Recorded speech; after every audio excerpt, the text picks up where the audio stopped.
that we get requests to amend previous applications to zoning systems to not uncommon practice. Somebody will come in and they'll have a proposal to do something and then they want to change something. So we get those from time to time. But that doesn't mean it'll be approved or denied, it simply means that they can make the request. So we have the request to change some of the conditions on the previous approval for the, that was done in 2009, and then there's also the special use permit for the drive-through. I have sent to some people in here an email. I digitized all the information that the applicant submitted, and I just emailed it to whoever wanted it. I'm going to leave some of my cards. If you want to be added to that list, just shoot me an email, and I'll happy to do it. Could you just add the CCAC distribution list to that? You just send that to me. I'll add whoever you want me to. Yeah, and some information that Bill had sent previously, I've forwarded on to all you. I think it previously had links to it. Yeah, follow up on the COVIDunity.org website with LinkedIn there. Yeah, if you'll send me the names of anyone, I'm happy to add them. If you just want to write down my email instead of pulling a card, it's a real simple email. It's B as in Bill, so it's B Fritz FRITZ @ourmall.org. And if you shoot me an email, I'll add you to the list. And anytime I send anything out, I'll just include you. So I've got that. Where we are in the process is.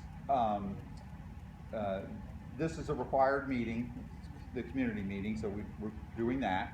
The next step in the process is I need to give preliminary comments to the applicant by Friday. And that'll be my observations of the information they've submitted and any comments I might have. And I'll provide that to the applicant. The applicant then has, I'm going to get my dates wrong here, but they have a period of time to look at those comments, and they can either respond to those comments and say we want to make revisions or whatever, or they can say nope, we want to go to the planning commission with the comments we have and the information we've submitted, and we're going to go forward. The earliest date that this could go, and this is the way our calendars are done, so there's nothing special about this project. The earliest this date could go to the planning commission would be on February 23rd. Don't know if it'll make that date or not. That's just by our calendar, that's the earliest it could go.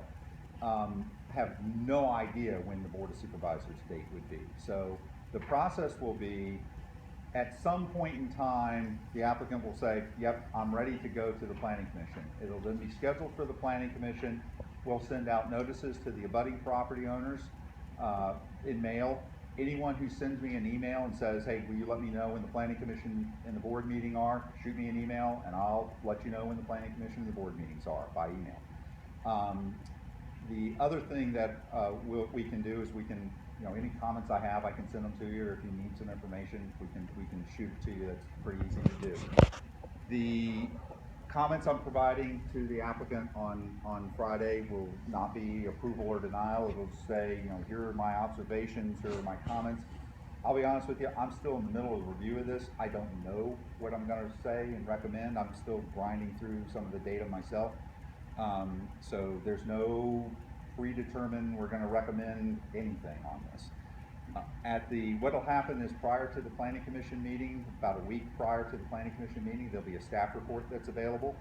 If you want to see it, let me know. You can also get it from the website. If you go to the ourmall.org, we post all the agenda. We post the agenda there, and we post the staff reports there with all the attachments. That's actually the easiest way to get it, because sometimes the attachments get really large and it becomes awkward. So that'll be done. Same thing will happen with the Board of Supervisors. At the Planning Commission meeting, I'll do a presentation, short presentation, I hope, because I try to make them short. The applicant then has an opportunity to make a presentation, and then the public has an opportunity to say whatever it is they'd like to say. The Planning Commission will then discuss it, and they'll take a vote. That vote will be a recommendation. All of that information then gets forwarded to the Board of Supervisors. The Board of Supervisors holds another meeting, which is virtually identical to the Planning Commission meeting, with the difference being that their vote is not a recommendation, it is an action.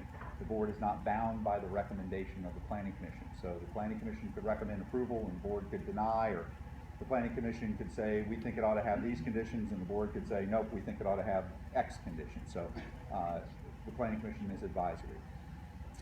So that's where we are. One question that someone had about, just want to let you know what I'm going to do when I get back to the office tomorrow morning is, I'm going to ask the zoning department to look into the hours of operation. That's a zoning, I'm just going to log it as a zoning complaint and have them look into it. So, and there is a zoning complaint line. If you go to the county's website, you can see there's a complaint line, and you can actually, you want more than one? You can go to the zoning complaint line, and you can call in 24 hours a day, leave a message, and so if you see something going on, 2 o'clock in the morning, and you want to call, leave a message. They'll get it the next morning, and they'll contact you if you leave a contact information, and they'll follow up with you. So that's the route to follow for that. I think that's, is that what you were looking for?